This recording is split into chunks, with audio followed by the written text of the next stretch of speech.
A verdict of obedience of the Sharia court on a disobedient Muslim wife. This is a love story that was written in English and translated into Arabic by Dr. A. Ahmed. Copyright. All rights are reserved. All characters in this book are fictional, and any resemblance to real persons, living or dead, is purely coincidental. No part of this book may be reproduced, stored in a retrieval system, or transmitted in any form or by any means without the prior written permission of the author except by a reviewer who may quote brief paragraphs in a review to be printed in a newspaper, magazine, school journal, or university article. This story is about 3 Muslim girls who were subjected to gross injustice, severe violence, and abhorrent persecution by Muslim men, religious leaders, Sharia court judges, and police officers in the Islamic community and the religion of Islam and its misogynistic, hateful, and abusive teachings against women's rights, which are innumerable. For example, beating of women, polygamy, child marriage, circumcision of the private parts of small Muslim girls, which is known as female genital mutilation or FGM, slaying them in honor killings, inequality between males and females in inheritance, testimony in court, marriage, divorce, men's guardianship over women, controlling their lives and destinies as if they are minors, physically handicapped or mentally retarded, and forcing them to wear the hijab, niqab, or the humiliating burqa, which makes them appear as if they are scary ghosts. Muslim men are allowed by the Quran to have sex or rather rape without the need for marriage captive women of war such as wives, daughters, sisters, and even mothers of the defeated enemies who are called unclean infidels such as Jews, Christians, Hindus, Buddhists, atheists, etc. Islam forbids a Muslim woman to become a president of a country or a boss at work or a judge in court, and she is strictly forbidden to lead men or women in prayer as an imama. Moreover, the Prophet Muhammad said the woman is an unclean creature just like a dog and a donkey, and therefore as a defiled being she annuls the man's prayer if she passes in front of him while he is praying. The Quran likens the woman to the human excrement which spoils the man's ablution or religious cleansing. Many Islamic countries prevent women from going to school and work, and they are not permitted to drive cars, bicycles, or motorbikes. And none of them is allowed to leave the house without her husband or with the muharram man the woman is forbidden to marry, such as her father or brother. They are forbidden to practice any kind of sports, such as soccer, basketball, volleyball, and tennis, and they are not allowed to go to gymnastics, beaches or swimming pools, cinemas, or theaters, or act as heroines in movies or actors in the stage in plays, or be female singers, or compete in beauty contests such Miss World or Miss Universe. They cannot compete in the FIFA Women's World Cup of soccer or football because Islam doesn't allow them to reveal their heads, hairs, faces, hands, shoulders, legs, thighs, and hips, or put short pants like men because each Muslima woman is a wara or naked creature. They are not permitted to be reciters of the verses of their holy Quran because the Prophet Muhammad said the woman is a wara or naked and her voice is a wara too. He also said the woman comes in the form of Satan and retreats in the shape of the devil. Muslim women are also not allowed to fall in love with Muslim men before marriage or choose their future husbands or life partners. This story is about the 3 innocent Muslim girls, Intisar, Firdaus, and Mona. Chapter 88. Executing the death sentence on the apostate Muslim girl. For a sensitive, nostalgic, and sentimental person like me to visit the innocent third girl Intisar who is condemned to be executed as an apostate and adulteress in her cell and see her miserable conditions on her last day before her execution may not be a good idea. Suffice it to say that her grief, suffering, psychological state of mind, and physical torture cannot be described in any human language. So, to avoid such a sad experience, we will mention only 2 important events that happened before she was sent to her cruel death in the Freedom Ground. In the first event, she was taken to the hospital to undergo a pregnancy test. The test result came back negative. The imprisoned Christian wife, Intisar, miscarried her child, which she conceived with her Christian husband, Sami, during the 3 days of her fight, struggle, and deadly battle with her rapist, who was named by Islam her alleged legitimate Muslim husband, Hassan. The second event, she is visited by her dear friends Scylla and Mona in prison. The purpose of their visit is to ask the prison administration to hand over the body of the third innocent girl, Intisar, after her execution. The prison authority refused the request on the grounds that the body would be buried in the prison graveyard if the Coptic Christians of Khartoum City refused to grant her a place to bury her in their cemetery. If her body is buried inside the prison, her family and friends can only claim her bones after 14 years of imprisonment. In this way, the prison authority will also fulfill her 14-year hard labor sentence imposed against her by the criminal court. Moreover, they were informed that the Sharia court demanded that the body of the apostate Muslim girl be cremated and her ashes buried in the prison cemetery. The bodies of the vagrant and unknown female prisoners are usually buried there. The recognized lawyer, Scylla, also sent a letter to the president of Sudan, in which he requested a presidential pardon for the so-called apostate wife and adulteress convicted of death because she is a 17-year-old teenage girl who suffered so many abuses and injustices. Before sending his petition to the Republican Palace, lawyer Scylla was able to collect nearly 2,000 signatures of women's rights activists, feminists, some communists, atheists, and human rights advocates in Sudan. Unfortunately, the request for a presidential pardon for the girl convicted of apostasy was rejected. The Sudanese president swore to divorce one of his wives if the apostate Muslim girl who converted to Christianity and blasphemed against the Prophet Muhammad was not executed. The president of Sudan, Omar al-Bashir, made the same oath of divorcing his Muslim wife with the condemnation to death of the former apostate woman Maryam Isaac, but he was forced by Italy to revoke his decision. One of the ministers of Italy came from Rome to Khartoum and threatened him that they would send the NATO troops and bombard the capital city of Sudan and the President Palace if the innocent Christian woman Maryam is executed as an apostate Muslim woman. Sadly, in the case of the condemned apostate Muslim girl Intisar, no one came for her rescue. However, an important emergency meeting was held the night before the day of the execution. It has to do with the way the execution is to be carried out. The prison authority received an official document of the death sentence from the Sharia court one day before the execution. The Sharia court stated that the apostate Muslim girl and adulteress convicted of death must be stoned to death by a crowd of Muslims in a public place, according to the recommendation of the Holy Quran regarding the punishment of the married adulterous wife. Then her corpse should be taken out of the ground and her head beheaded according to the hadith of the Messenger, may God's prayers and peace be upon him, in which he said, "Whoever changes his religion, kill him." The administration of the women's prison became very upset about these two strange demands.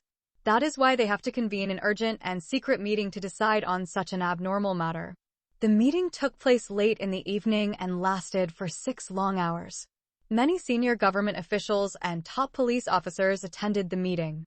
The main agenda of the meeting is to decide on the manner in which the death sentence will be carried out. First of all, the members discussed the two demands made by the Sharia court. They discovered that never before in Sudan had the death penalty been carried out in such an Islamic manner. All previous records showed that hanging was the only way executions were carried out. Even if the prison authority accepts the two demands of the Sharia court, it will have to face the problem of finding someone to decapitate the convict after she has been stoned to death. There is no executioner in Sudan trained for this type of execution. Decapitation only occurs in Saudi Arabia. The prison authority could not expect the Saudi government to send a double-edged sword executioner to Khartoum to decapitate the corpse of a female criminal convicted of apostasy. Secondly, stoning had not happened in Sudan before. The Muslims of Sudan have no idea how to implement that Islamic punishment. Again, only Saudi Muslims stone adulterers until today. It is impossible for the Khartoum prison authorities to send a girl sentenced to apostasy to Mecca, Medina, Jeddah, or Riyadh to be stoned by Muslim men there. Even if the prison allowed stoning on the grounds of Freedom Square, the massive crowd might stone each other. Such chaos may lead to severe injuries and many deaths among thousands of innocent people, including many women, children, and the elderly. Accordingly, The members of the meeting collectively reached a decision that the correct way to carry out the execution is to hang the apostate and adulterous Muslim wife on some gallows in front of everyone in Freedom Square. In this way, the prison administration will fulfill the desire of everyone who comes there to see the condemned girl being hanged to death. After the prison administration reached this decision, it was too late to inform the public. Therefore, informing the public of the method of execution was postponed to the day of the execution. At 9 a.m., the afflicted apostate girl was removed from her grave by the dreaded policewoman Sakina Khalifallah Abd al-Din and the other 3 huge female policewomen. At first, the third innocent girl, Intisar, resisted and cried and begged them for mercy. She also held on to her cell door and fought back by kicking, biting, and scratching their faces. The 4 female police elephants used their manly strength and tore her slender hands from the iron bars. Then the evil policewoman, Sakina Khalifallah Abdul-Din, hurled her face and body with several very painful blows and slaps to subdue and control her until they could take her to the gallows in the Freedom Ground. After the painful blows and physical torture that no human beings can bear weakened the feminine resistance of Intisar in exchange for their male-like ability, she was dragged to an old warehouse in the women's prison in Khobar Central Prison. Then she was forced to carry 3 heavy planks of wood. Inspector Sakina had told her that the planks of wood would be the gallows on which she would be hanged to death in less than an hour. The girl on death row fell several times under those heavy wooden poles before she could reach the police car. By this time, the Christian bride Intisar had become very weak and had lost much of her strength due to starvation, disease, and torture inside the prison. Every time she felt she had to get up through kicking, hitting, and slapping. On that last day, the third innocent girl Intisar wished to be hanged as soon as possible because she believed that her execution would be a mercy and not a curse for her. When the heavy planks were finally taken inside the moving cage, the police wagon began moving toward the ground of freedom. Once again, to avoid describing the psychological traumas and physical tortures that tormenting the mind, heart, and body of the convict, Intisar Ibrahim Mustafa Jabir, we must go directly to the place of her execution. Since early Sunday morning, Freedom Square began to receive the faithful stone throwers. They came young and old, men and women, and healthy and sick. They came from every cranny and deep valley. The blind carry the crippled and lame on their backs. Mothers holding their infants. They arrived by cars, buses, rickshaws, on foot, riding donkeys, horses, and camels. They are like the people of Gog and Magog in their abundance. They also like swarms of bees and ants or flies and mosquitoes. They came from everywhere in the Triangle capital city, from the surrounding suburbs and villages.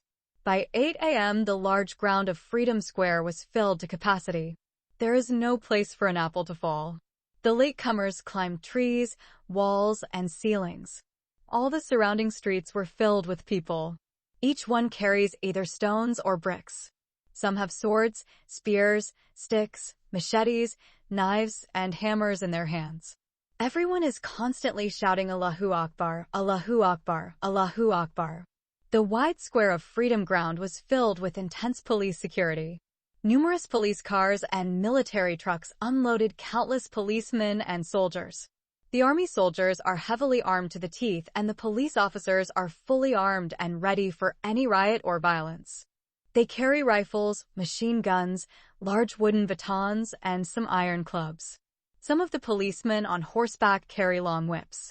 These weapons were carried for self-defense or riot control by law enforcement officers, corrections personnel, and military personnel.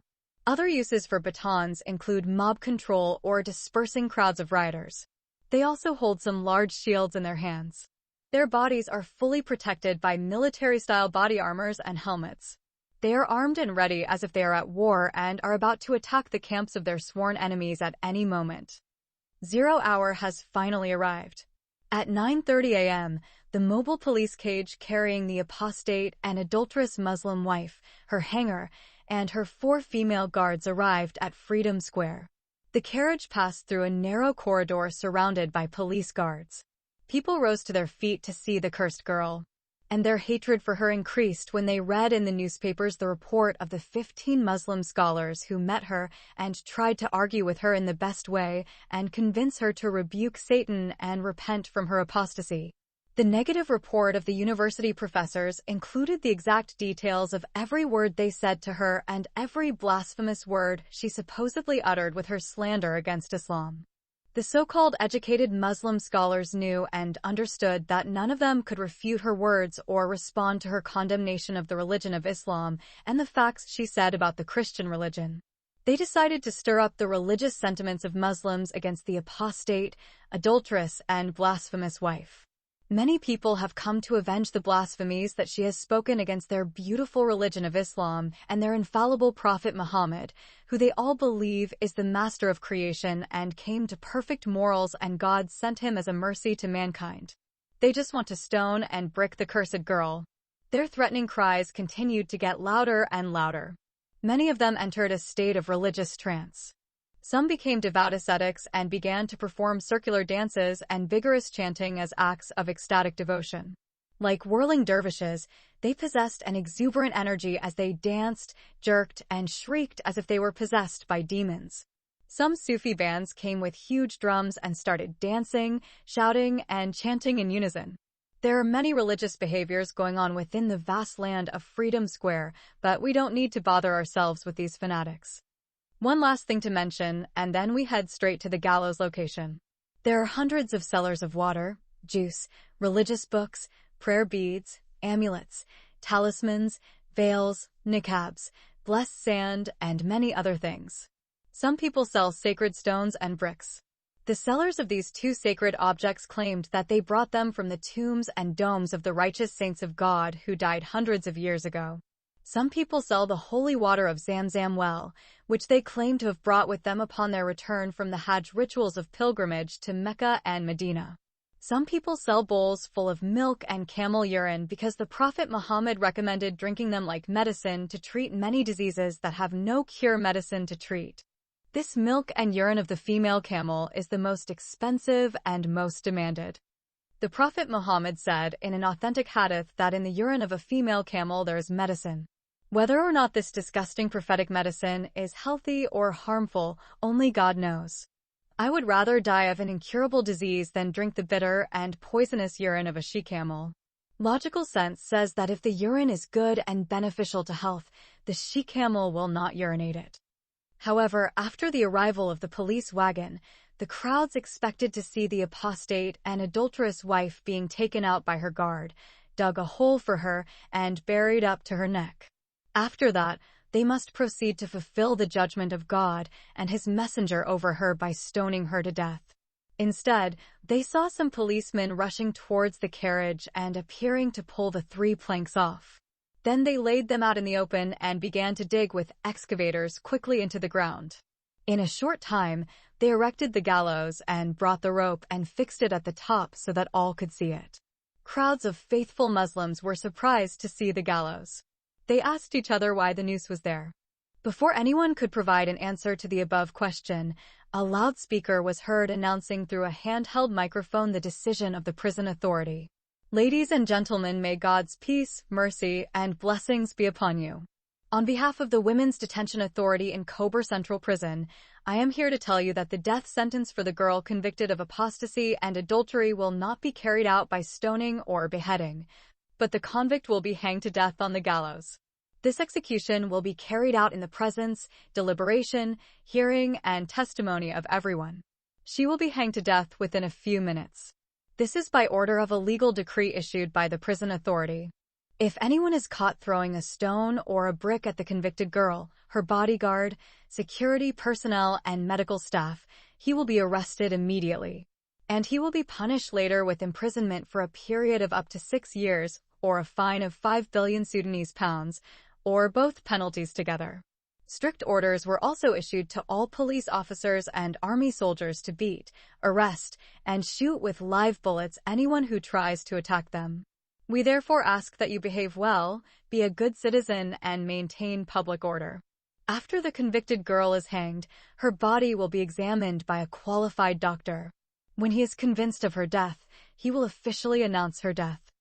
Once this is done, the police car will transport the dead girl's body to the prison building, where it will be buried. This is an implementation of the 14-year prison sentence issued by the criminal court for the woman convicted of killing her Muslim husband, the late Hassan Majub al-Hilali. You are not allowed to go unless you hear an announcement on the microphone that you are free to go. These restrictions are for security purposes. I repeat, unless you hear the announcement that you are free to move, you are not allowed to go. This announcement is repeated 6 times in Arabic and 3 times in English. Of course, the religious leaders and the rest of the Muslim believers are not happy with this sudden change in the method of carrying out the execution of the convict apostate and adulterous girl Intisar Ibrahim Mustafa Jabir. They too were offended and became very angry at the change of the method of execution from the Islamic method to the Western Christian method. They know that there is no hanging in the death penalty in Islam. Their religion commands execution by stoning, beheading, or crucifixion.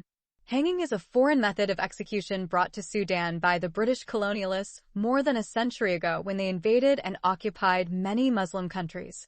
Why should the blasphemous, apostate, and adulterous wife be killed in a Christian way and not killed in an Islamic way? These questions and many more were put to each other by the huge crowd, and each of them decided to kill the girl convicted of apostasy and adultery by stoning to death.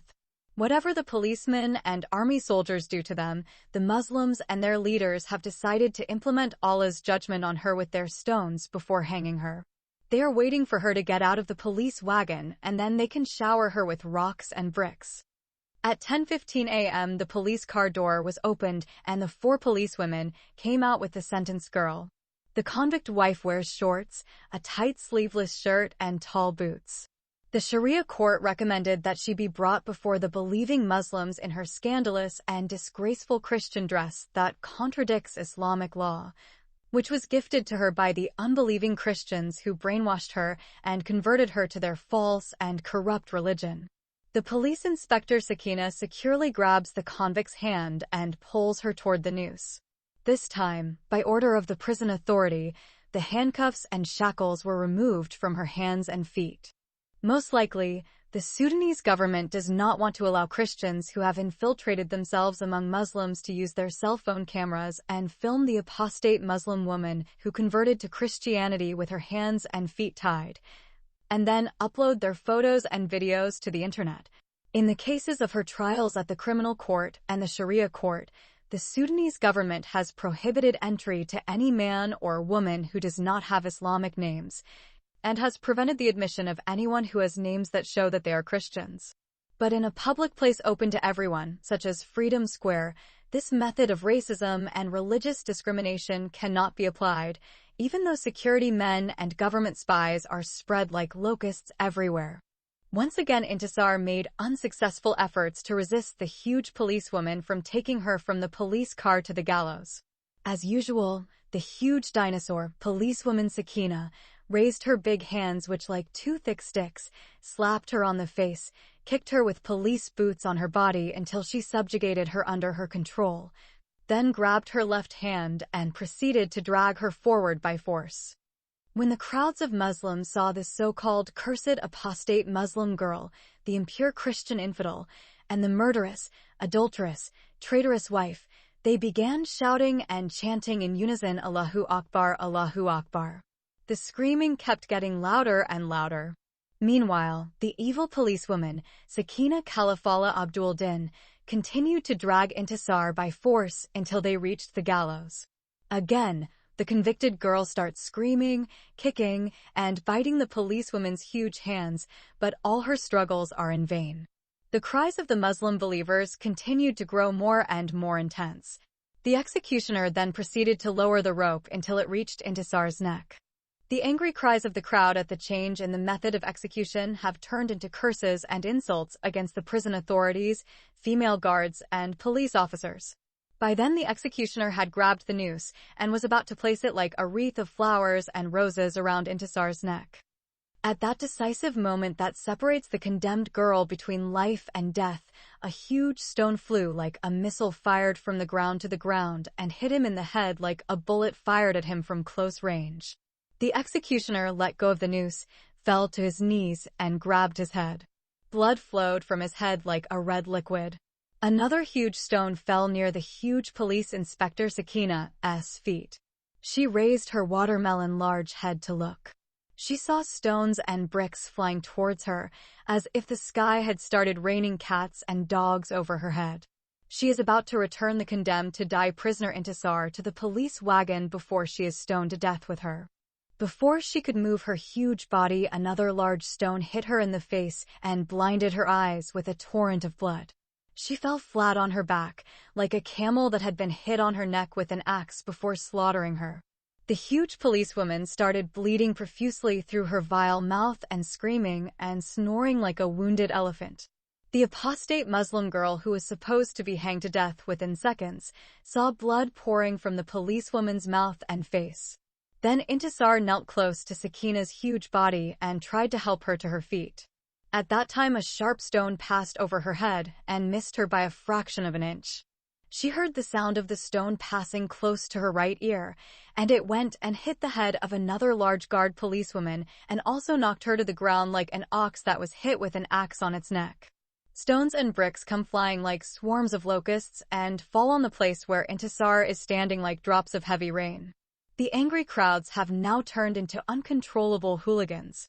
The stones and bricks are like a shower of rain that initially started with a few drops and turned into a torrential shower. The shower soon turned into a torrent of stones. Again, the condemned-to-death girl Intisar put her hands around the huge body of the unconscious police elephant woman Sakina Satan Allah Abd Iblis and tried to lift her up. However, the huge body of the fallen policewoman prevented her from attempting to help her. At that time, a small stone hit her on one of her buttocks. The blow caused her some pain. She placed her right hand on her left buttock and rubbed it. Then Intisar stood up, turned her back, and looked around. She witnessed a bloody fight started between police officers and angry Muslims. Angry believers try to break through the security men's barrier and attack her. At the same time, the policemen and soldiers beat and pushed them back. The hail of stones and bricks continued to fly and fall everywhere. Many security men and people were seriously injured. Some had already fallen to the ground and trampled under thousands of feet. The Muslim believers managed to break through the wall of the security barrier and started fighting with the policemen, army soldiers, and the rapid support forces of the Janjaweed. Police officers, army soldiers, and rapid support militias began firing live bullets at the crowds of angry people. Therefore, some were killed either by shooting, stoning with stones and bricks, stabbing with swords, spears, and knives, or beating them with sticks and hammers. Finally, the girl convicted of apostasy and adultery, who was sentenced to death by stoning and beheaded with a double-edged sword, finally overcame the shock. She rose to her feet, turned her body around, and headed towards the police wagon. For the first time since her arrest at Khartoum International Airport, the Christian bride, Intisar, found herself free and unrestrained, hands and feet with heavy handcuffs and shackles. Intisar thought it was the safest place for her to return to the iron police wagon. After taking a few steps, the police inspector, Alamin Abdul Ghaffar Abdul Sadar, stopped her from moving forward. He is the same despicable Sudanese police inspector who prevented her foreign flight to Canada at Khartoum International Airport and thus stopped her from escaping from Sudan and placed her under infernal detention. Here he is standing in front of her in Freedom Square and pointing his loaded gun at her head. He concluded that if he did not kill her, she might find some Christian infidels lurking among the thousands of Muslims who might help her escape her imminent execution. So, his finger crept onto the trigger and was about to fire. At that critical moment of his helpless victim, a stone struck his left ear. He too fell to the ground like a bull hit by a rock on the head. As he collapsed, he pressed his finger on the trigger and fired in the air. His easy target closed her eyes when she heard the sound of the shot near her. She thought the bullet hit her body. When she does not feel the pain and does not fall to the ground like the executioner who was supposed to hang on the gallows and police guard Sakina, she decides to run quickly towards the police car and climb and hide there until one of her other 3 guards came and led her to her cell that looked like a grave. Before she could do so, she turned her face towards the security police officer of Khartoum International Airport, who was hit on the left side of his face with a large rock and fell. She saw the vile and despicable lustful police inspector, Abdul Satan, the servant of Iblis, swimming in a pool of his blood, as if he were a black camel hit on the head with a large hammer, while his mouth froths like a fearsome humanoid or jungle beast. Chapter 89. Stoning the Adulterous Muslim Wife. At first, the innocent third girl Intisar thought of trying to help the wounded police inspector, Al-Amin Abdul Ghaffar Abdul Shaitan, to stand on his feet, as she did with the injured devil-incarnate inspector, Sakina Khalifallah, Satan worshipper. But then she ignored the evil cop and turned towards the police wagon. She understood that he would either kill her or arrest her if he ever got back on his feet. So, she left him swimming in a pool of blood and began to make her way between the police officers and armed soldiers, and no one paid any attention to her because they were fighting a fierce battle against the crowds who wanted to reach her and stone her to death. She is still afraid that the despicable fallen police inspector might shoot and kill her if he opened his eyes again. Therefore, Intisar let him fall near the body of the evil policewoman Sakina Demon Allah. Then she began to fight her way through the fighting slaves of Allah and servants of the government. The first force is armed with white weapons and the other with firearms. It was like the Battle of Badr al-Kubra when the Mujahideen of Muhammad fought against the pagans of Mecca. After taking a few steps, the combatants prevented her from going to the police car. She could now feel angry Muslim believers and law enforcement troops pushing her with force from all sides.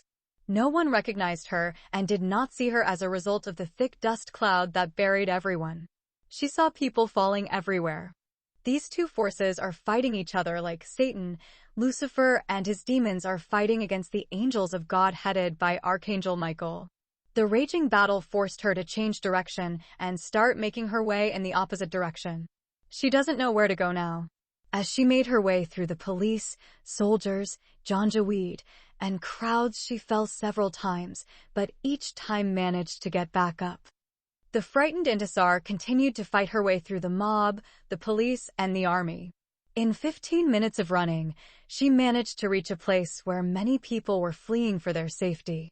Intisar noticed that the majority of those fleeing the battle are women and children. She had seen some children, old women fall to the ground, wounded, and many killed in the stampede. The kind-hearted girl Intisar was deeply saddened to see such innocent children and old folks brutally murdered because of her.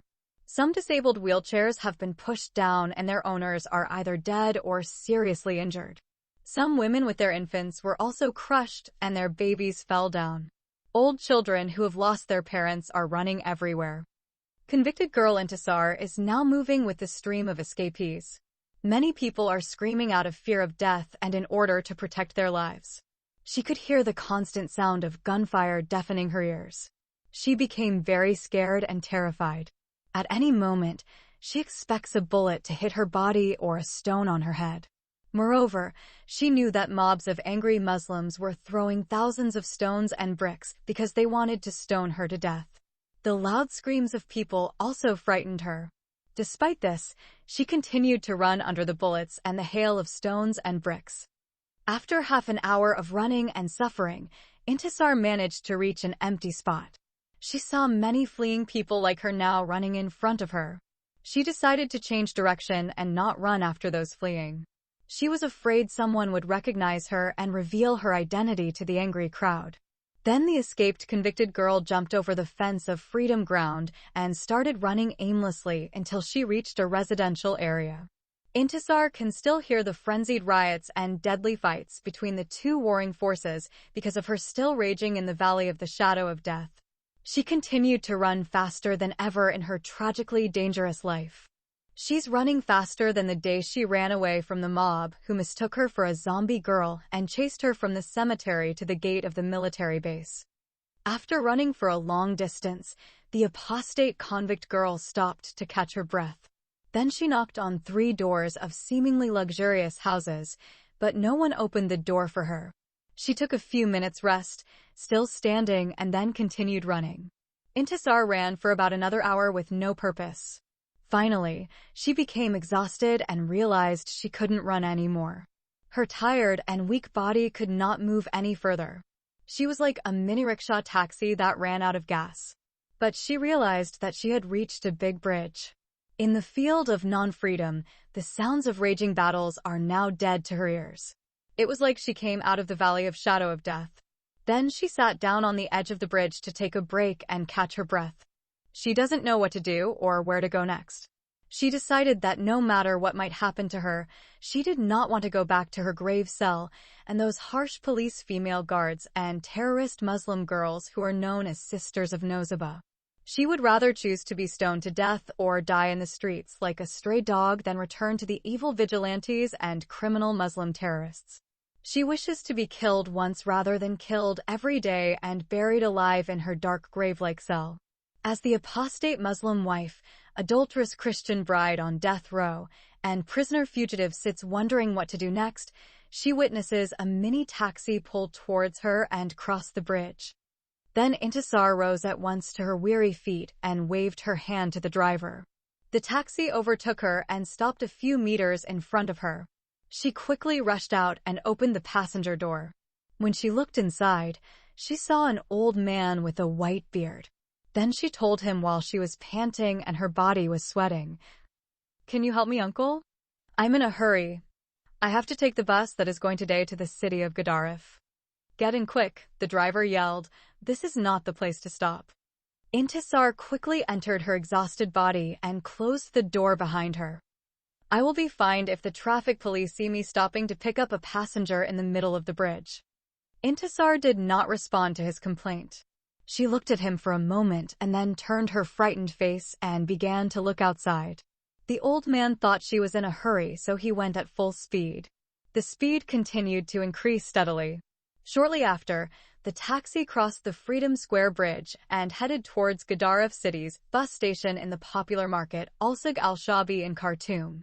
The mind of the girl escaping from prison has not yet overcome the fear of death. She suspects that she is still living in the daily reality of her motherland's hell. She shook her head several times to assure herself that she was not dreaming or hallucinating what she was going through. She is now supposed to be executed, dead, and gone forever.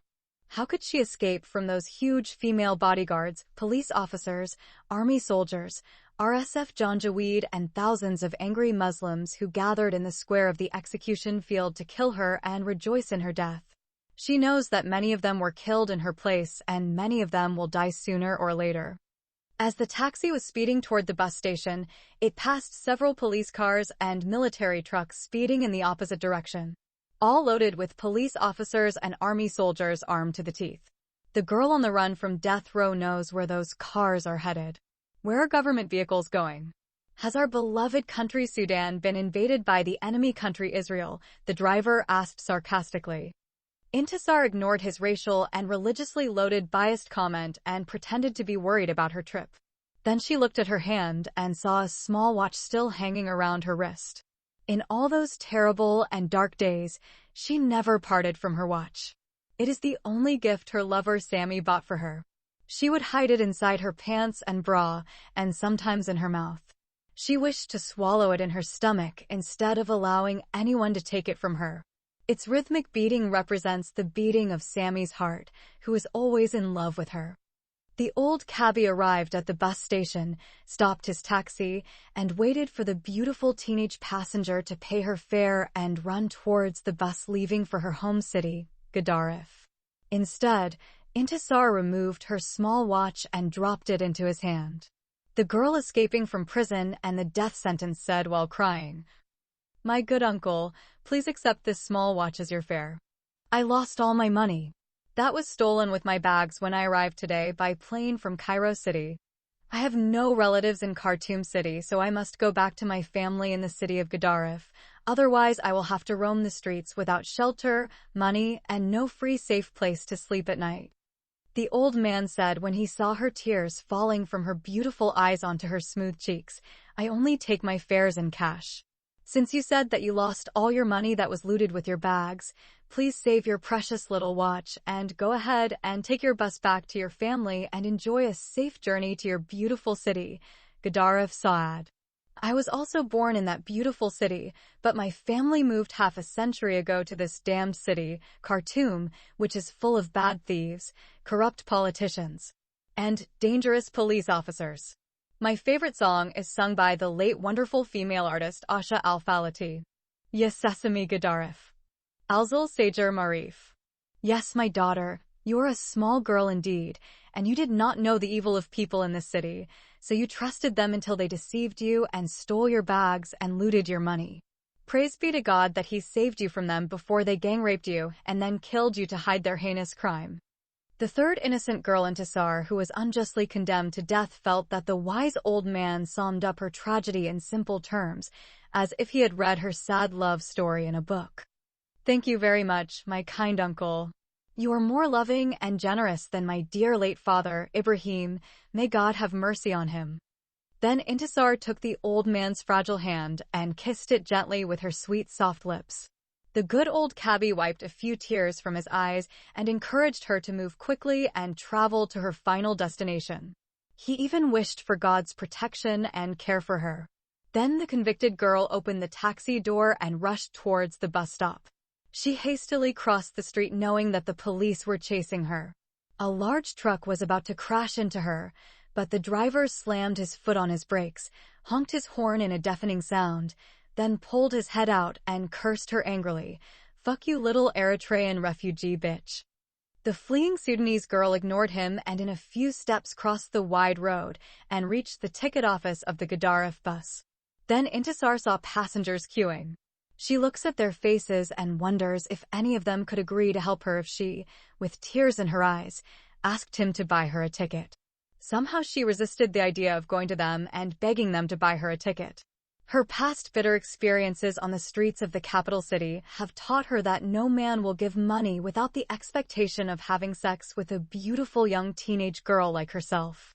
She is afraid that someone will recognize her and informs the police of her whereabouts and gets her rearrested.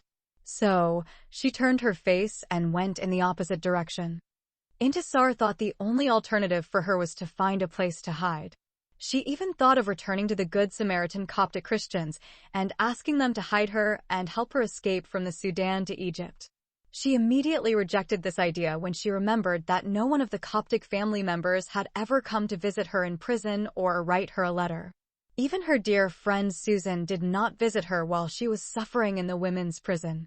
Intisar had already guessed correctly. They decided to distance themselves from her for fear of the police. Surely the Sudanese police would have arrested them and held them responsible for brainwashing her and converting her from Islam to Christianity. Any sane person in the place of her Coptic friend Susan and her Christian family would have done the same. The apostate Muslim girl convicted of death sentence who escaped from prison, Intisar, also thought that her mother, Sarah, and her sister, Farida, had washed their hands and disowned her as well for the same reasons. Only her husband's friend Sulla, as a recognized Sudanese lawyer, risked his life, reputation, and career and tried to exonerate her of her unpardonable crimes of forgery, deception, treason, apostasy, adultery, bigamy, and murder. Likewise, his wife, her dear friend Mona, dared to come to the Khartoum criminal court and shed hot tears when she saw her bound in chains. Nevertheless, the apostate Muslim girl Intisar understood the justified fears of her Muslim family, friends, and the good Coptic Christians who had helped her in the past. They all wisely decided not visiting her in prison, nor calling her on the phone or writing to her. Then the jail escapee remembered that her lover, Sammy, had told her that his friend Sulla had advised him to take his fugitive girlfriend Intisar, who was fleeing from the verdict of obedience, and flee to Egypt or South Sudan. But how could she dream of going on such a long trip without money or a passport? Before she can get out of Khartoum city, someone might recognize her and report her to the police. Accordingly, the girl escaping from prison again does not know what to do or where to go next. She asked herself should she surrender herself to the police and allow them to hang her to death on some gallows inside the prison. or go to the Nile River and commit suicide again and kill herself instead of being executed by the police or angry Muslims brutally stoning her to death. While the Christian wife, convicted of apostasy and adultery, who escaped execution by sheer chance or by the ability of a divine person, was thinking about those inevitable difficult possibilities and choices, she suddenly saw a small shop that sells and repairs watches. She quickly walked over to the shopkeeper and offered her little watch for sale. It is the only valuable thing she can think of selling at such a critical time in her perilous life. The girl who was sentenced to death by hanging and stoning said, "Excuse me, kind sir. Will you buy a used watch?" "Sorry, miss, I only sell and repair watches." "Would you please, good sir, keep my watch and lend me some money? I lost all my money because it was stolen with my bags and I have to go back to my family and my city Gedaref today. I don't know anyone in the capital city. I arrived today by plane from Egypt to Sudan, and I have no relatives in Khartoum city. As soon as I reach my city and my family, I will send your loan to your store address. I don't lend money either. However, since you said you lost all your money which was stolen with your luggage, I will buy your used watch." Immediately, Intisar quickly removed her watch and handed it over to the shopkeeper. She is worried that he might change his mind. When she saw that his hand grabbed her beautiful watch and placed it under his table, the beloved Intisar felt as if she had sold the heart of her lover Sammy and his love too to another man. It's the only gift her boyfriend has bought her since they fell in love. Moreover, it is her secret Christian wedding gift with her Christian husband. But in her difficult situation, she understood that she might sell one of her body parts if that might help her escape rearrest and execution by hanging or stoning. The watch shop owner who unknowingly bought her heart gave her less than half the real price of her precious and beautiful watch. She shed tears when she was deprived of her husband's only gift. She felt as if she cheated on her Christian husband and slept with another Muslim man for small price. Despite her feeling of guilt, Intisar grabbed the small amount of money, thanked the man who cheated her, and ran to the bus ticket office. When she got there, she found that all the passengers had bought their tickets and took their seats inside the Taysir bus. She learned from the person who sold her a ticket that it was the last bus heading to Gedaref city that day. Intisar bought her ticket with her own money and got on the bus through the back door. When she got inside, the last row of seats was unoccupied. She inserted herself into the right corner and buried her head in her lap. Then she offered a prayer to her Lord for safety and security. Since she was arrested at Khartoum International Airport until that moment, the fleeing Christian bride did not remember God and did not ask him to save her life. It was as if her terrifying and dark days inside the women's cemetery in the prison had darkened her mind and erased from her memory any hope and any belief in a creator. After the short prayer, the third innocent girl, Intisar, began weeping silently for her lost hope and lost love. So far she is moving without any travel plan or purpose or specific destination. She doesn't know why she is going to her hometown. She knows this is the first place the police authority will look for. She can't go back to her family's house. Gedaref police can easily find her hiding in her family home. She cannot expect any of her 4 friends to shelter her. Even Silla and Mona can't help her hide from the police. She has no money to buy food or move to another city. If anyone recognizes her, he will report her to the police authority.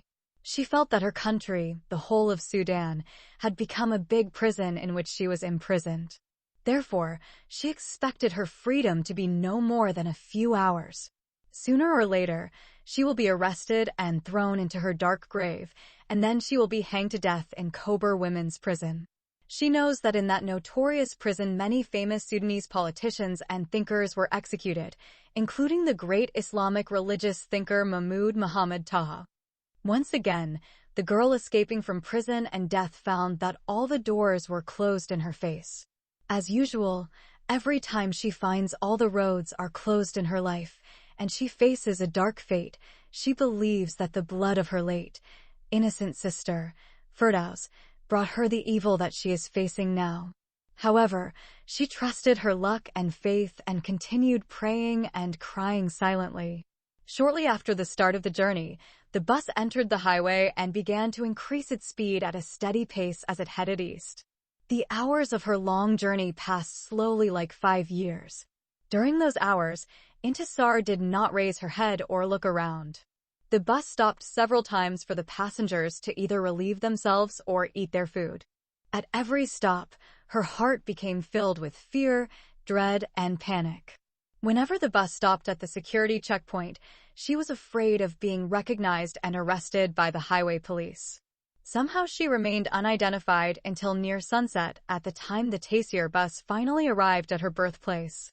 Every traveler who saw her believed that she was an Eritrean refugee returning from the capital city. Chapter 90. Travel by Night with a Black Angel and a Red Jenny.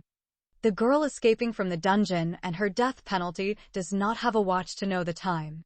She preferred not to ask anyone on the Al-Taysir bus about the time for fear of being identified and reported to the police authority. What time means to her anyway? She is in no hurry to eat, meet someone, or go anywhere. She has no money to buy food, no relative or friend to go to, and no specific place to go and hide. Intisar had become like a clumsy animal driven by an instinct to survive. She wished in her heart that she was just a parasite or an insect that no one would pay attention to. She realized a long time ago that an animal has more rights and lives a better life than a human being in her motherland. Pets in houses and wild animals in the zoo in her country are treated better than women. The runaway girl waited inside the bus until all the passengers got off. Then she slipped off her seat without anyone noticing her movements. When she went out, she saw that all the passengers were busy taking their luggage. She has no luggage to collect. In fact, she only has clothes on her body and shoes on her feet. She wears the same small sleeveless shirt and tight short panties that her Coptic friend Susan bought her. Half of her sexy big ass, thighs, hips, boobs were visible, but her legs and feet were hidden inside her long boots. Then Intisar lowered her head and walked hastily and in a few minutes entered a secluded place on a nearby road. When she entered the narrow lane, she found the place quiet and deserted. She walks aimlessly along the narrow corridor. Her mind is starting to function properly now. An idea came to her mind and she decided to put it into action. The fugitive girl decided to get out of town and go into the wilderness and spend the night there. She knows that the wilderness is a dangerous place and she might be attacked by some savage beasts, but she would rather go there than spend one night among the townsfolk. Humans pose more danger to her life than wild animals. She had spent a whole night in the cemeteries in Khartoum City among the bones of the dead, zombies, and ghosts, and no evil had befallen her. Now she decides to be like a female Tarzan without a loincloth of lioness or a tigress fur on her half-naked body and spends the night among the beasts. The girl escaping from prison and execution is now running as fast as she can. She passed many houses, lanes, and shops. She feels very sad because she has become a stranger even in her city, Gadaref, among her family, relatives, and friends. Intisar has been going for a long time. She walks through the eastern end of her city's main market. She avoided the main streets and crowded places. In those dark and lonely passages, she came across many dogs. The dogs kept barking at her, but she ignored them and continued walking and sometimes running. Some men and teenage boys whistled at her and teased her, and some tried to strike a deal for paid sex with her because they thought she was an Abyssinian slut looking for clients on the narrow roads, but she ignored them too. Some have mistaken her for an Eritrean refugee girl who fled her camp near the border, suburbs, or villages and came to the city and became a prostitute on the streets.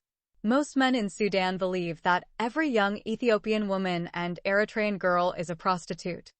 As she walked, Intisar reached the largest mosque in her city. The house of God reminded her of one of those evil conspirators, the Imam of the Grand Mosque, Maulana Sheikh Marzouk. She felt as if she remembered the Antichrist or Satan incarnate in human form.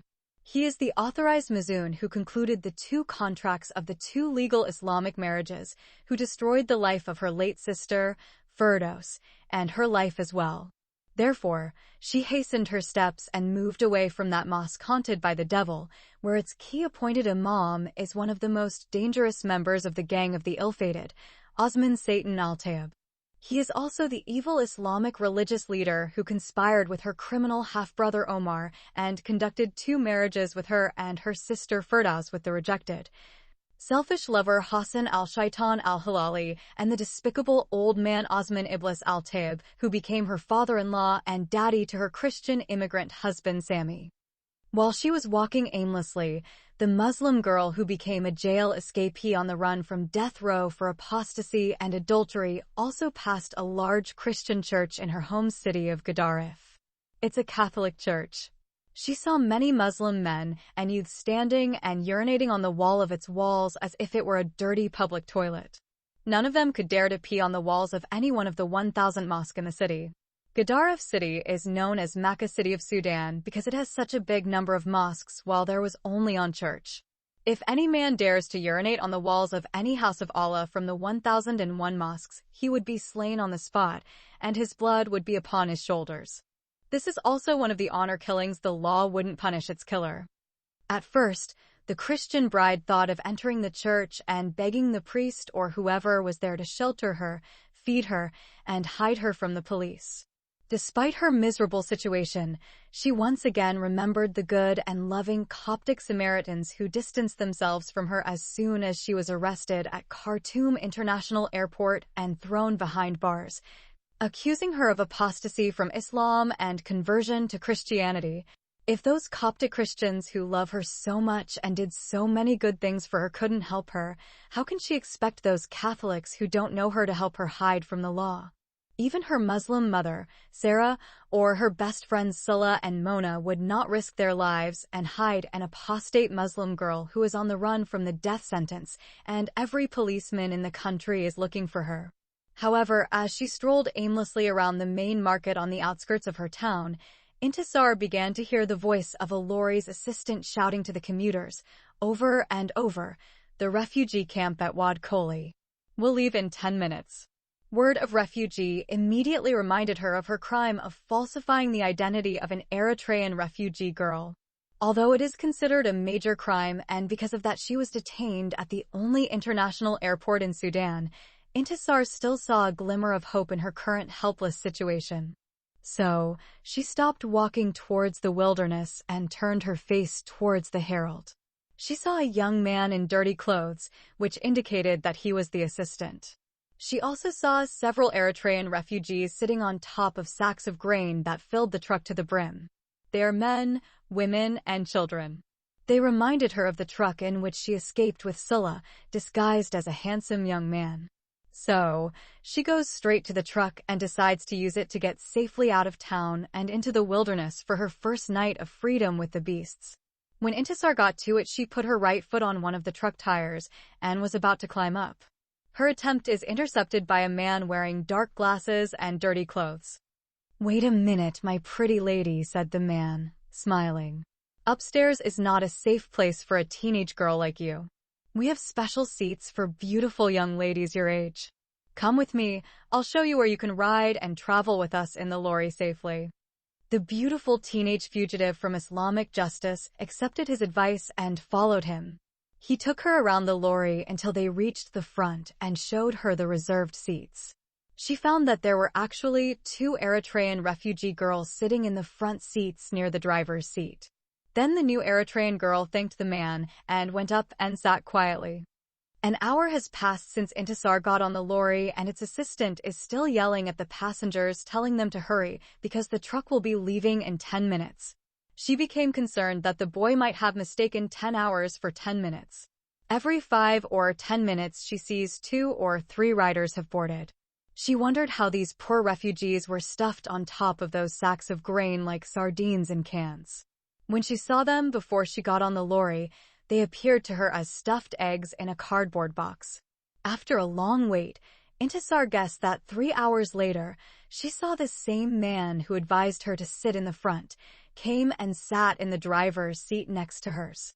He made some adjustments to his seat and mirrors and removed his dark glasses. The fleeing girl glanced at his face. She saw that his eyes were ridiculously small and red. His teeth are large and yellow. He is very tall and skinny. He has no meat on his body, as if he does not eat. His color is as dark as charcoal, which made Intisar think that he painted his body with black paint. She became anxious sitting near such an ugly person. She understands that he is the driver. She also worries about what he might do to her when he finds out she is traveling without a ticket. Intisar tells herself that if he kicks her out of his truck, she will follow her earlier plan, go into the wilderness, and spend the first night of her temporary freedom with wolves and hyenas. Then the driver started his engine and the tires of the truck began to move slowly. From her front seat, she can see many Eritrean refugee passengers running and climbing on sacks of sesame seeds and grains of the Fatrida, which her city, Gedaref, is famous for planting, harvesting, and exporting to all other cities and villages of Sudan. She has also seen the assistant run by the truck and repeat his Islamic religious incantation, which is like the Hindu mantra. The lorry will leave in 10 minutes. Intisar was puzzled by the assistant's logic. The lorry now started to move and still, he said it'd be gone in 10 minutes. The truck left the pickup truck station and entered a busy street. She could see hundreds of people busy buying and selling groceries. She is afraid that someone from her neighborhood, High Almadan, or a classmate from her high school for girls will spot her while she is sitting near the driver and report her escape to the police and where she can be found and arrested. To avoid being identified and rearrested, the escaped girl put her hands over her mouth, hid her face, and pretended to cover her nose from dust. The truck passed many familiar places that she knew from her past. When she reached her all-girls high school, Intisar started shedding hot tears. She remembered her school days when she used to walk with her younger sister Firdos to their school. In those days, she was not aware of the dark, tragic future that awaited her.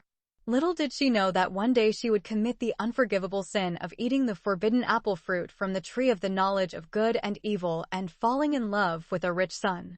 That first sin deprived her of her sister, her brother, and her freedom.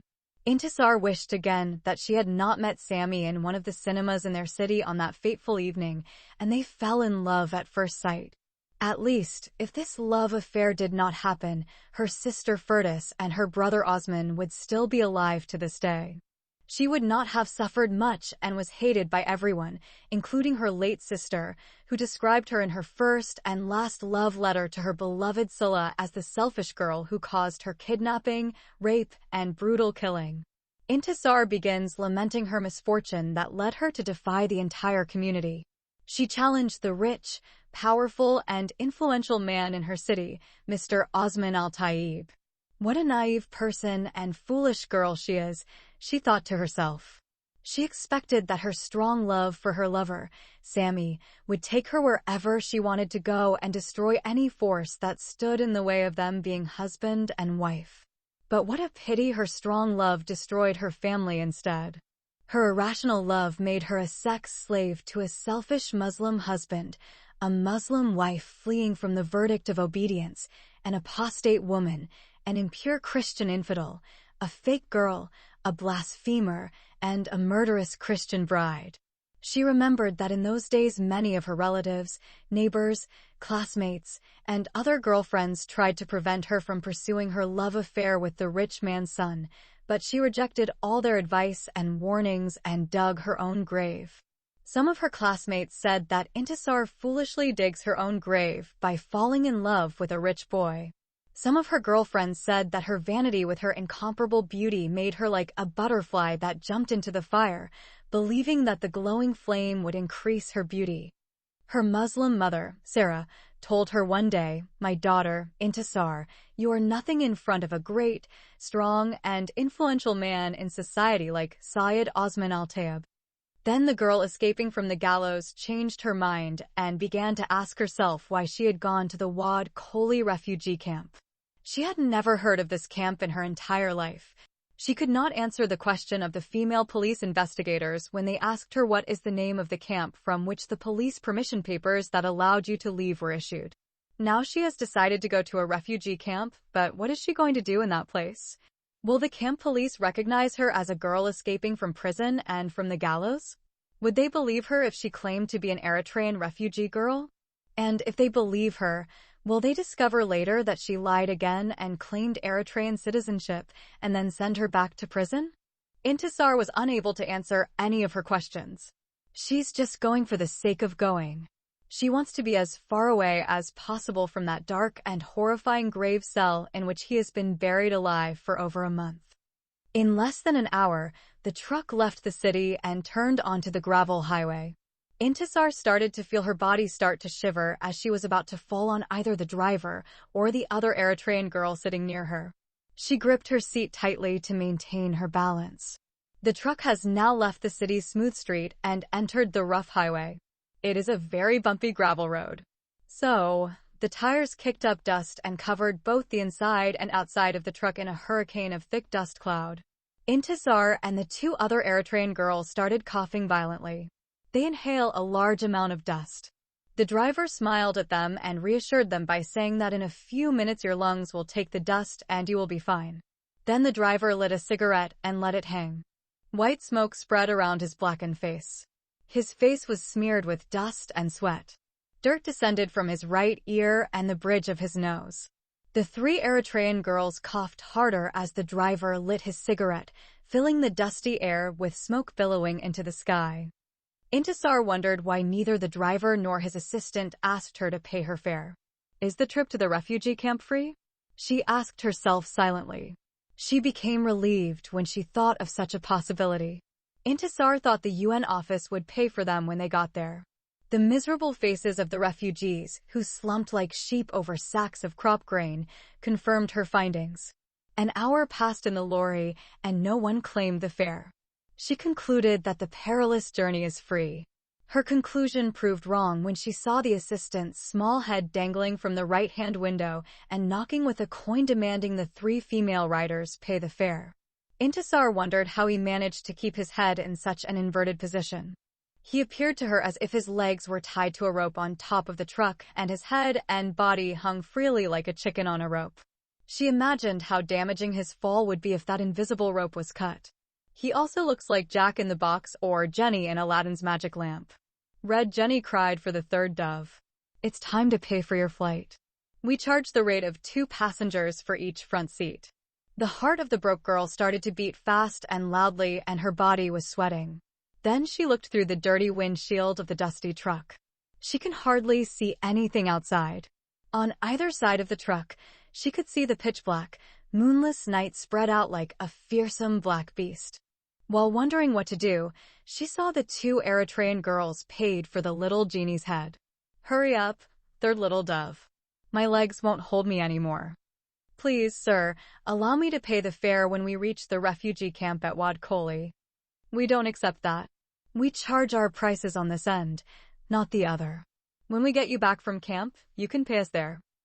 I don't carry cash with me. I lost all my money.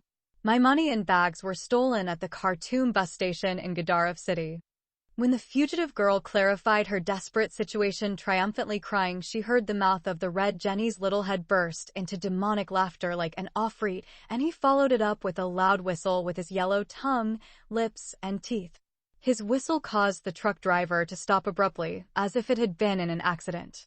Intisar and the 2 Eritrean girls with her were almost run out of the windshield. What's wrong with you, Red Jenny?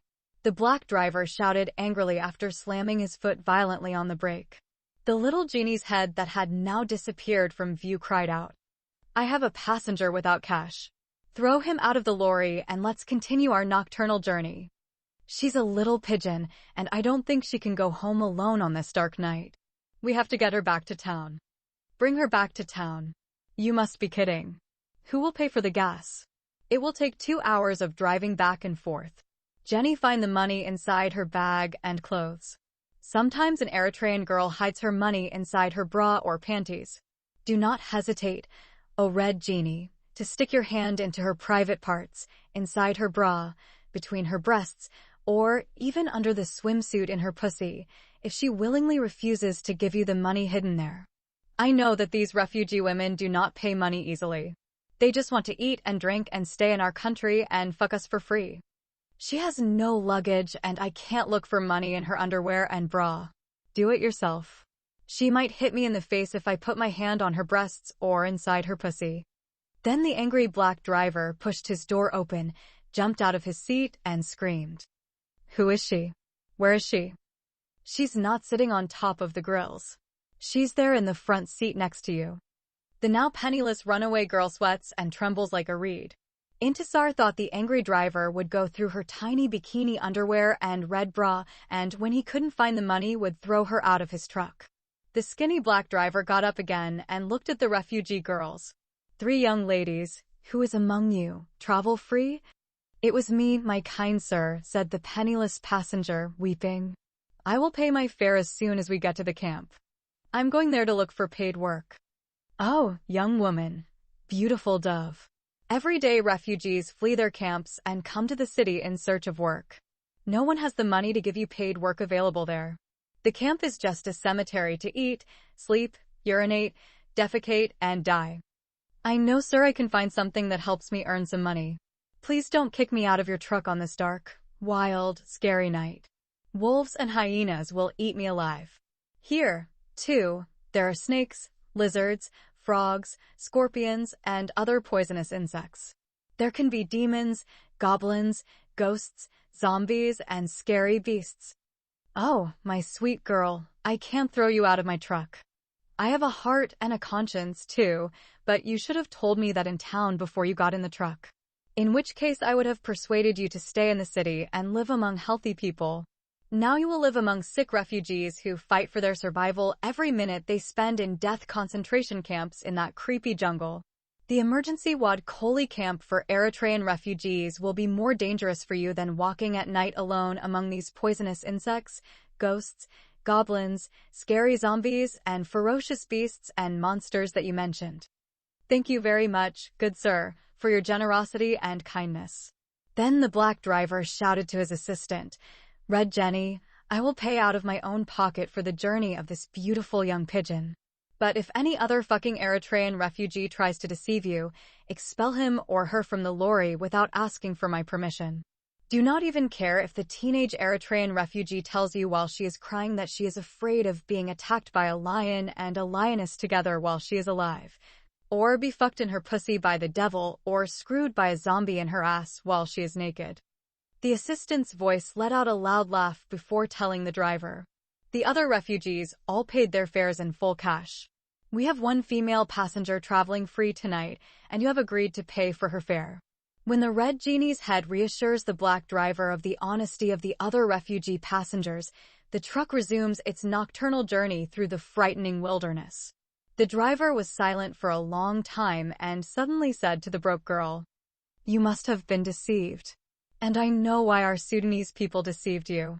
I know that our people want refugee girls to work for them as servants. They feed them, fuck them, and drive them away without paying them. Am I right, my sweet girl? Although Intisar agreed with his honest words, she remained silent. What is your name, my beautiful princess? Fatima Alzara, the fugitive girl, deliberately lied to the driver and hid her real name from him. Fatna bint Alzara, how many years did you live in the city? 3 months. And you didn't make any money in those 3 months. They fed you, raped you, and gave you a small hut to sleep in as if you were their dog. They treated you as a free sex slave and domestic servant to do their business. I did not work as a maid in anyone's house, sir. I stayed the whole time of my stay in the city with my sister and her husband. I quarreled with them because they wanted to send me to work as a maid in a Sudanese house. I know it is not safe for a girl of my age to work in a local family's home. Intisar remembered that their shared Eritrean maid, Zara, often complained to them that their criminal half-brother Omar had sex with her several times and did not pay her money, although he promised to pay her and that he loved her and would marry her. But he did not do that until he was arrested as the kidnapper and rapist of the first innocent girl, Mona. He was thrown behind bars and sentenced to 16 years in prison. To tell you the truth, the driver continued his conversation with the beautiful and sexy Eritrean girl, Fatima Alzara. I always advise the refugee girls not to leave their camp, Wad Koli, and go to the city of Gadaref. At least in their emergency refugee camp, they can eat free food and live with their families and then die and go to heaven. Men can't easily rape them in the camp. Though I know that some local policemen, soldiers of the Sudanese army, and the Rapid Support Forces rape dozens of refugee girls every day in their camps. Thank you, sir, for your good advice. I have my family members in the camp to protect me from such evil men. Not many refugee girls listen to the good advice I give them. Some young Eritrean refugee women think they are very smart. They believe their intelligence can protect them from rape. And when they fall prey to rape and forcible fucking, they make it their job in brothels for the rest of their lives, as Abyssinian sluts do. They sell their thighs to men and believe that money is everything in life. The fleeing Sudanese girl disguised as an Eritrean refugee did not comment on any of the driver's obscene phrases. She just kept silent. When he realized that she was silent and uninterested in his topic of conversation, he came to his senses and stopped his nonsense talk. He continued driving his truck through the bushes of the scary wilderness and dark night. Intisar began to hear the Red Jenny's head singing some vulgar songs. The other two refugee girls are asleep and snoring with their heads swinging in circles like propellers. Intisar also became tired and soon fell into a deep sleep. She is extremely exhausted and traumatized by the day's changing fateful events. It is supposed to be the last day of her tragic life. Fate snatched her from the gallows and took her to an unknown destination. There is nothing certain in her life. The sudden stop of the truck is followed by the genie's loud announcement of dinner time. His screams and knockings woke all the passengers from their slumber, as if he were Misahirati beating his drum in the middle of the night of Ramadan. The fleeing girl woke up jumping in fright, her heart racing. She was in the middle of a horrific nightmare when the truck pulled her out of it. She thanked God when she realized it was one of those terrifying nightmares she used to have every night in her grave-like cell. Her stomach is aching with uncontrollable hunger pangs. She is starving as if she has been fasting for more than a month of Ramadan. The last food she ate that day was a small sandwich of loaf and fava beans that the prison female guards forced into her mouth. She wouldn't have eaten it if it hadn't been forced into her mouth. She knew that they only wanted to keep her alive so that they could hang her on their gallows and execute her for her so-called abominable religious crimes against Islam. But here, away from the prison and her dark grave, she needs a healthy and sufficient amount of food to quench her hunger pangs. Then she saw the two Eritrean girls coming down from the lorry and going and sitting around a table with two chairs in a small hut for food. The other passengers also sat in chairs and ordered their food. The driver and his assistant also slipped away from the truck and joined the Eritrean refugee passengers. The girl escaping from death row was left alone, sitting in the truck. She wished she had any valuables to sell in order to buy food. She wondered what she could sell for a little money. She knows she cannot sell her sleeveless shirt, short pants, or camisole and travel the rest of the trip in her bra and underwear. She remembered how the driver tried to get her to talk to him about sex, and she became very frustrated by his vulgar conversation. He would certainly sexually harass her while driving his truck if she sold her shirt and stayed in her bra sitting next to him. He's the type of a man who doesn't hesitate to use the vulgar four-letter word fuck in front of 3 teenage Eritrean girls sitting close to him. The penniless prison escapee finally decides to sell her boots and continue her journey barefoot to the refugee camp. When she came to such a fateful decision, tears rolled like hot water from her beautiful eyes and ran down her soft cheeks. While she was thinking of going to the food hut to sell her shoes, the girl fleeing the death sentence issued against her by the judges of Islamic Court of Justice heard her real name, Intisar Ibrahim Mustafa Jabir, mentioned on the truck's radio. It is the BBC Arabic news broadcast. The female broadcaster is talking about her execution and the bloody massacre that took place between the security forces and the crowds of Muslims in the Freedom Square in Khartoum City. The girl fleeing from the death sentence and the gallows quickly turned off the radio before any of the passengers or the driver or assistant returned and heard the news of her escape and the bloody massacre that occurred because of her, which led to the death of thousands of innocent people. She became very frightened when she heard her case had made international news. She concluded that the Sudanese police are searching for her everywhere in the country. Intisar started crying bitterly again. Her abundant tears blinded her beautiful eyes. Her mouth is very dry and thirsty, as if she is in a barren desert without water. Then she saw a small shadow approaching her from afar. The tears prevented her from recognizing the Red Jenny's head. But his funny voice identified its owner before she could see him clearly. "This is for you, pretty dove." Intisar quickly wiped her tears when she saw the little helper's hands holding a cold drink bottle and a large sandwich. Without hesitation, she reached out and took the food from the little boy and smiled at him. "It is a free gift to you from our kind driver." The broke girl said happily that your driver is a black angel sent to me by God, and you are my lucky, the Red Jenny who came out of Aladdin's magic lamp. Then she closed her mouth and took a big bite of the delicious grilled meat and white loaf sandwich. She swallowed the morsel of that fresh piece and before chewing it properly, followed by another big bite and proceeded to chew it with her sharp teeth and taste it with her tongue. Fresh food and delicious drinks revived the innocent girl's spirit. A fugitive on death row felt free as a dove for the first time. Away from the cursed Sudanese prison and its horrific grave, the escaped prisoner finally smiled happily and thanked God for the free heavenly manna. She prayed to her good Lord Jesus Christ a short prayer of thanks for her safety and protection and for using the kind driver to pay her fare and buy her dinner. Once all the refugees had returned from the dining hut, the happy, free girl saw Red Jenny's little head climbing the lorry through the front left door and occupying the driver's seat beside her. Then he smiled at her and started the engine. She thought he was preparing the truck for the driver, her black angel. When the truck started rolling its tires, fear filled her heart. Then she saw her red assistant Genie stretch out his little head to see in front of him.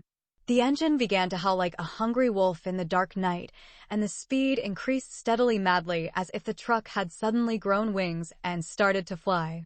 Tires kicked up dust and Jenny's little head began to sing his favorite vulgar song.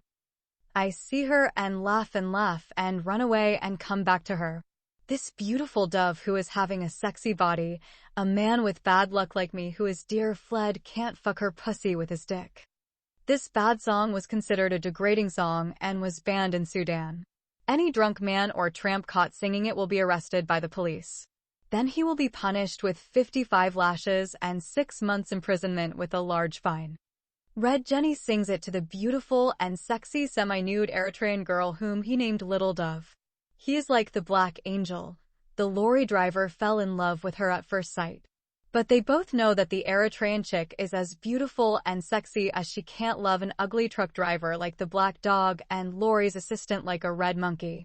However, the beautiful and sexy refugee dove falls in love with both of them and considers one of them her black angel and the other her red genie who came out for her from Aladdin's magic lamp and is ready to fulfill her 3 impossible wishes.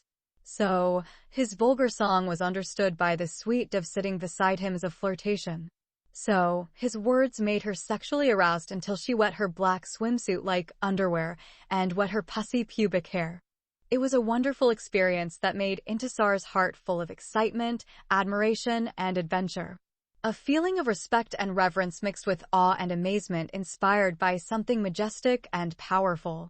She senses that the funny red Jenny and the ugly black driver are 2 undercover angels sent from heaven to lift her out of her dark world of deep hurt, abuse, hatred, and persecution and soar on wings of eagles to a wonderful world far, far away that has made her hold her breath in awe. She has never experienced such a wonderful feeling of victory. Her desiccated soul was suddenly filled with an overwhelming sense of reverence, admiration, fear, awe, and wonder that something so great, sublime, and so powerful produces within her inner being. Sweet little dove, do you like my drive? Red Jenny asked. Yes, I love it and I love you too, replied the fleeing dove, laughing happily. Hold on to your seat firmly. We shall soon pass through hills and valleys up and down. When will we get to Wad Koli refugee camp? After 4 hours. We'll catch the sunrise there. That means, Jenny, there's still a long way to go. If I hadn't been driving the slow lorry, we'd have done it in over 6 hours. How old are you? The dove asked. I don't know.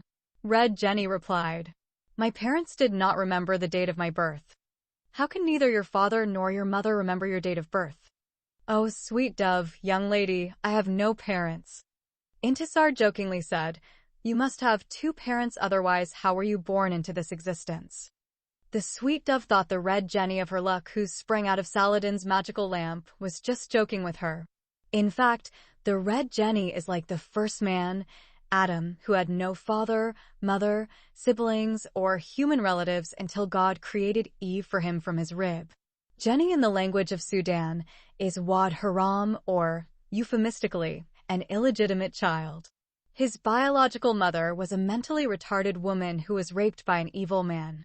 Her name was Asha Amsuf, which means the woman of thick hair covering her body like a wolf. She gave birth to him in the main market in the city of Gedaref. When he was 3 years old, she died of malnutrition and left him to grow up on his own. He is like wild grass that grows outward. There is no such thing as child abuse through child labor or child soldier or child abuse through sexual exploitation or molestation in the third world. Every child, regardless of his age, may be employed, or any minor girl may be married off without reaching the age of marriage agreed upon legally in all parts of the world by 18 years. This is the legal age for consent to marriage, according to the United Nations Human Rights Charter, which was praised by the CEDAW International Convention on Women's Rights, which is the Convention on the Elimination of All Forms of Discrimination against Women. Many of its clauses were rejected by Islamic countries because the CEDAW agreement contradicts the teachings of the Holy Quran and the hadiths of the Prophet Muhammad about women in Islam, which hate and degrade the rights of women. As we saw in the tragic events of this emotional novel about the 3 innocent girls, Intisar, Firdaus, and Mona.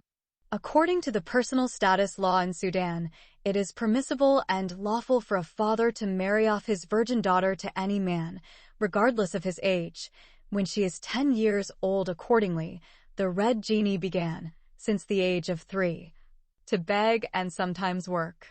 He has never been to school before and he is illiterate and can neither read nor write.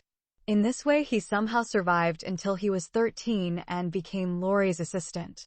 When he grew up, he found that everyone around him called him Wad Haram because his parents were unknown, and he hated that disgraceful name, which was censured and not praised. So, when he was hired as a lorry assistant at a bus station and lorry's dock, he falsely claimed that his mother had named him Jenny at birth and that his father had slaughtered a sheep to name him. His crazy mother, Asha Amsuf, was red in color because she is from Aleppo, one of the granddaughters of the remnants of the Turkish Arnauts who invaded Sudan under the leadership of Ismail Pasha during the reign of his father, Muhammad Ali Pasha, of Egypt. Ismail Pasha was treacherously killed by the king of the Jalia tribe, Almak Nimr, who burned him alive with his Turkish soldiers, Arnaut. Then the murderous Sudanese king fled from the Defterdar's vengeful campaigns and fled to the land of Abyssinia, known today as an Ethiopian state. He left behind the Jalia girls and Shakia women who were subjected to gang rape by the Defterdar soldiers and gave birth to illegitimate children, who later claimed that they were indigenous Arabs whose grandfather was Al-Abbas, the uncle of the Prophet Muhammad, and some claimed that the messenger of Islam himself was their grandfather. Anyway, Jenny's mother was raped in the dark of the night when she went to urinate and defecate in the public women's toilet by one of the men in the yard where she was staying with her family and more than 20 families of Turkish and Kurdish Arnauts. The bad guy who attacked her and raped her like a dog rapes its bitch is also from the Arnaut, so she gave birth to her son red in color like the horn of a hot pepper, and for this reason, her son was called Jenny the Red. The mother hid her rape from everyone until she found out she was pregnant. This is a harmful habit for Arab and Muslim women. They hide their rape for fear of a sexual scandal, which is usually accompanied by either an honor killing or wasting the opportunity to marry as a virgin girl. Sorry, she was raped before marriage. When her father found out that she was pregnant with a foundling, he beat her until she became insane. After that, her Aleppo family expelled her, and all the Arnauts exonerated themselves from her. This, in short, was the story of the birth of the foundling child who became known as Jenny the Red in the city of Gedaref. I'm serious, beautiful young dove, the assistant Jenny resumed his words to Intisar, who was sitting near him while the lorry was driving. I don't know who my parents were. Where were you born, dear Jenny? The sweet dove asked after wiping some tears from her smooth cheeks. The jail escapee who fled from the gallows felt that the story of her red angel Jenny's life was more tragic than her sad love story. I don't know that either. I found myself born in the streets of the main market of Kadari City.